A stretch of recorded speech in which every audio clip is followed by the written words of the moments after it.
Hi, this is Dr. Denise. I'm a doctor of psychology. This is Microdose U. And today, what we're talking about is how to have complete control in your life. It may sound odd, but yes, you can have control.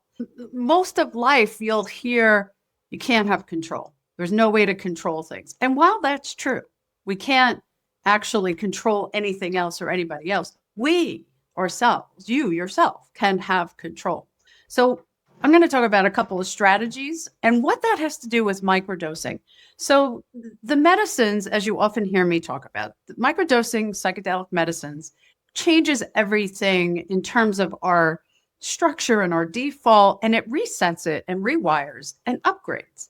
It gives us that edge to be able to do some of the strategies that we talk about, which is like the work alongside the medicine. And it gives us that edge to more easily do things like have control. So, what I mean by have control is that you get to choose so much of how you respond to things that are outside of you. Somebody calls you, you pick up the phone and they want to just talk about what's going on in their lives. And while you may be interested and care very much about them, just as one example, it might not be the greatest time. Respectfully, you're not sucked into that conversation. I know this is basic, but it gets more complex, but the basic principle applies. So this person calls you, you happen to answer the phone, and they just go. And maybe you're a safe person for them and you care about them too, and you might do that. However, it's not a good time. You're not held hostage in that phone call. You have complete control to say, I care so much about what's going on. Let me call you back. This is not the best time. I want to be able to listen. This is not the best time for me. So that's how you can have those boundaries, take control for yourself. I also talk about this with respect to the things that you're thinking about. A lot of times people will say, I just have these thoughts that are going on and I can't stop thinking. It's keeping me up at night. It's waking me up all day long. I'm distracted. This takes some practice, but you absolutely have complete control where your mind goes and stays. So you notice that you can't stop going over something, an event that happened, a concern you have, a conversation you have with somebody, a conflict, say with a family member, you're wrestling with it. Now, part of the reason your brain's doing that is it's trying to figure it out.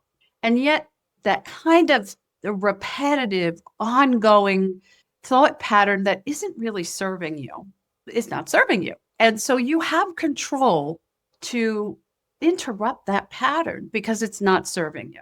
So this is what microdosing the psychedelics really can do. It gives us, again, that edge to be able to have the perspective to look at ourselves, that observing part of ourselves, not judging, not criticizing. However, looking and going, I see what's going on here. I see that you're repetitively thinking, worrying, mulling something over and over. Is there something of value in that? Perhaps. There might be what I call healthy worry, where you're worried about how am I going to deal with that thing tomorrow? There might be a step to take.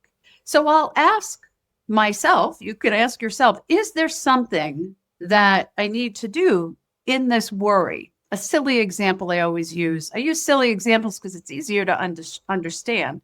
If I'm worried about running out of gas and I keep thinking, am I going to have enough gas? Am I going to have enough gas? I mean, it's silly because why wouldn't I just go get gas? Right. But I'm thinking, do I have enough gas? Will I have time in the morning to stop and get gas for this trip?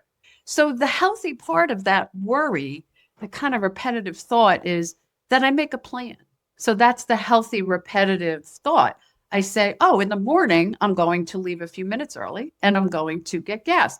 That's the healthy aspect of that mulling, kind of seemingly uncontrollable reviewing of something. When we say, wait a minute, how much of this is actually helping? Can I make a choice here? That's where we get that edge of control. And yes, the gas example is very silly. There might be something way more involved. Am I going to get that job? Am I going to perform well on stage? Did I prepare? Those are the healthy aspects of that. And then if you've done everything, that observing self can say, it's okay. You've done what's needed. And let's now use that energy, that sort of mulling it over and over again. Let's use that to create a good outcome. Let me see myself passing an exam or performing well or successfully doing a podcast for you, something of that nature, rather than getting stuck just in the worry. We gain control by adding this other picture, other thought. Most of the time we have images when we're thinking things. And so to picture, things could entirely go fine. Things could go well. And I'm not saying that to minimize, particularly when there's a big problem or an issue, some sort of tragic event. It may not help you to say, oh, everything's going to be fine. I don't mean to make it sound like the way people go, oh, don't worry, it's fine. That's not useful. The edge of taking control, even in a tragic, very difficult situation, is to not push away the worry, that kind of almost obsessive, turning it over and over worry, to, however, see yourself navigating the difficult course. See yourself that things work out okay.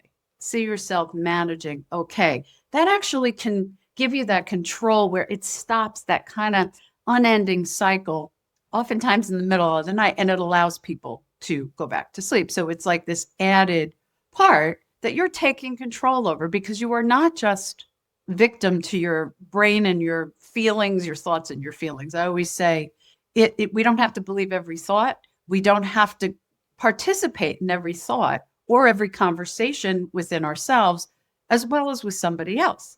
So I recently had an example where I was on the phone taking care of a business legal matter, and the person this just yesterday, started explaining to me the things I already knew, the backstory of why they couldn't initially do what needed to be done. And it really was no longer relevant. And I didn't want to be rude, but I also knew that I didn't have a lot of time or energy to hear the whole story. What was more relevant was where we were at currently today. Well, yesterday, where are we at? So I said to the woman, I understand that. Where are we at today? I was not rude. I was kind, but I was clear.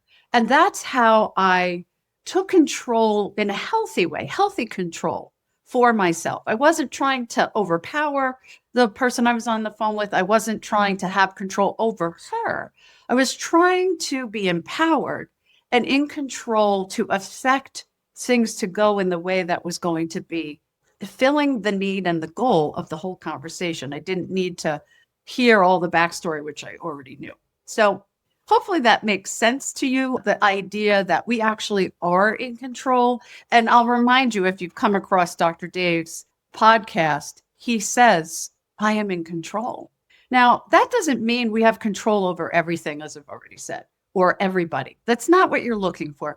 What you're looking for is you have control within yourself, what you're going to do with your experience, with what maybe someone invites you into a conversation, or even the conversation within yourself. And saying, I have control, along with all the work that we do and the edge, as I said, of microdosing these medicines, it enables us to not just get tossed around by perhaps a request from somebody, a conversation, and even our internal conversation. I can choose to think a different way. I can add a better upgraded way of thinking about something. So I want to give you a couple of quick strategies, because we're working with the brain and we're working with the body, and there's a lot of history. And what besides saying these things to ourselves and microdosing? So there's a couple of other quick strategies that give us brain health and capacity to really be in control.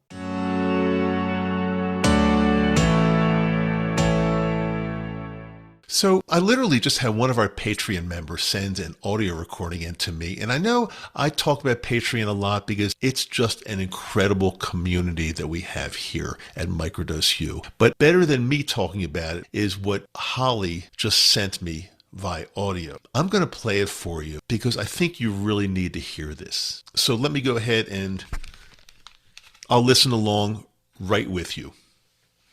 I just wanted to say that I love Microdose U. My name's Holly.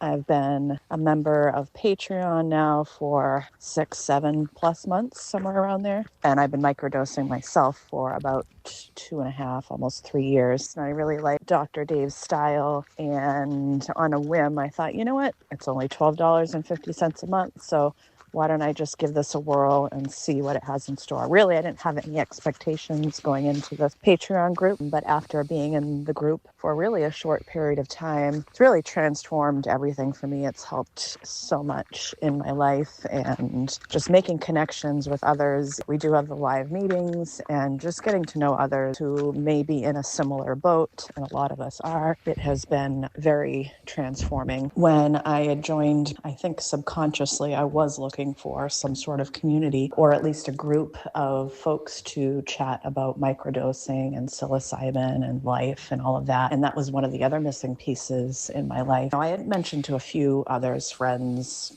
maybe family about microdosing, but there was only a certain conversations we could have around that. And I really wasn't able to get into depth with friends and family about that. But with this group, it's another story, which is great. So we have a wonderful community, so much information, and even more than I had expected or even had hoped for. So I encourage you to look into it further. You never know what you don't know until you know, and just checking it out and seeing what it has to offer.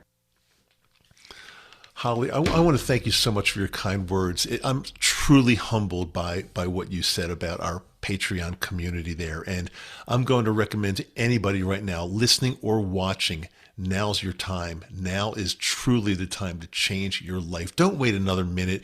The link is always in the show notes, and the link is always on my website, microdoseu.com. That's microdose with the letter U on the end of it, microdoseu.com, or right here in the show notes. Please join us, because your life really will change. And that's not from me, that's from Holly.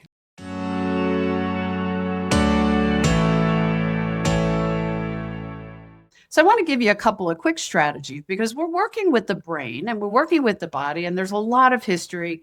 And what besides saying these things to ourselves and microdosing? So there's a couple of other quick strategies that give us brain health and capacity to really be in control. And so I'm just going to go through a couple of those very quick, very easy strategies. And they may sound opposite to what you've been told, what you read about. So the first one is actually to do nothing. And people will say, oh, I'm not doing anything today.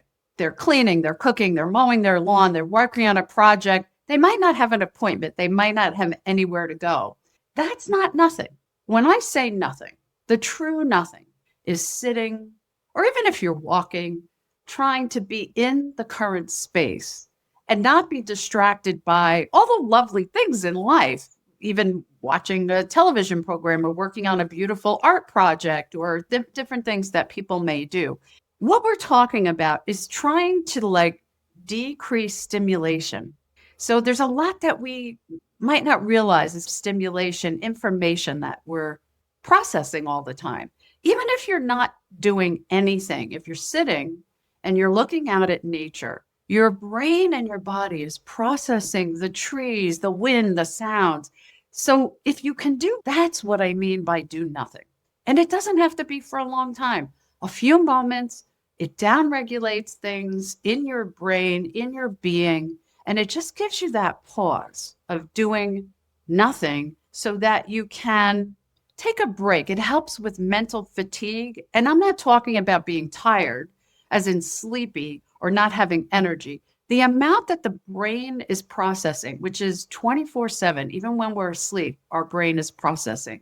And we have the capacity, and we have so much stuff coming at us, whether it's a phone or a television or a knock on the door, or phone. There's so many different things. You're checking email and you're on WhatsApp and Facebook or all different social media and all these different things.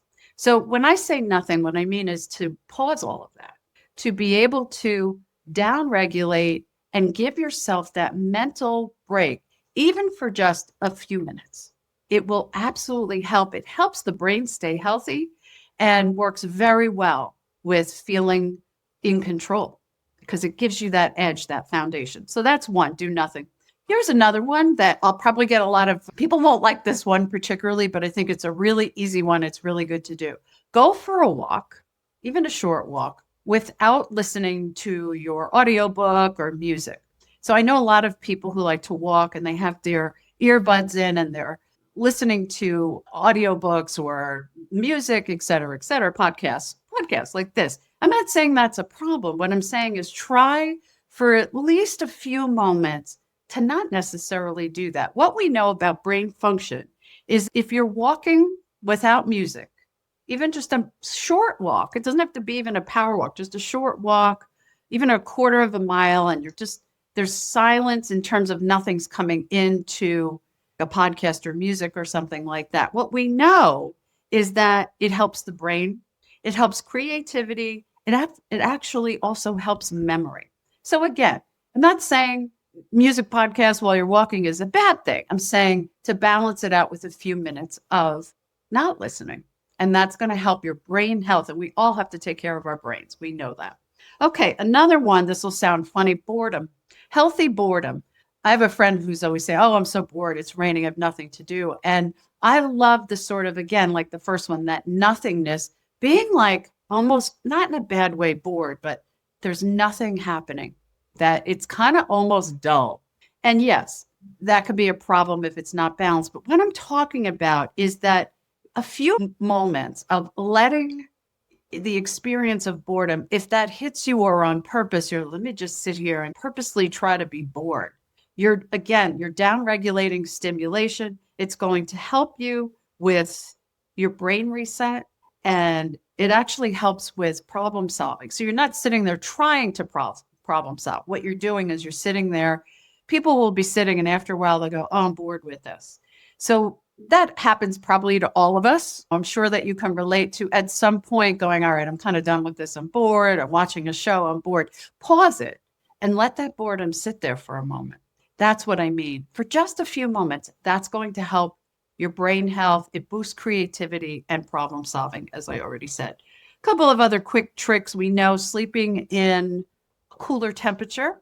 Again, all things being equal, I don't know your particular situation and what works for you. If you have a particular circulatory issue, maybe this doesn't apply to you. But in general, a cool room with a blanket is going to be better for brain health. It's going to improve your sleep quality. And we know how sleep quality is directly linked to feeling well and brain health. And again, brain health is going to give us that edge, along with microdosing, to have control, to really implement these strategies that I'm talking about.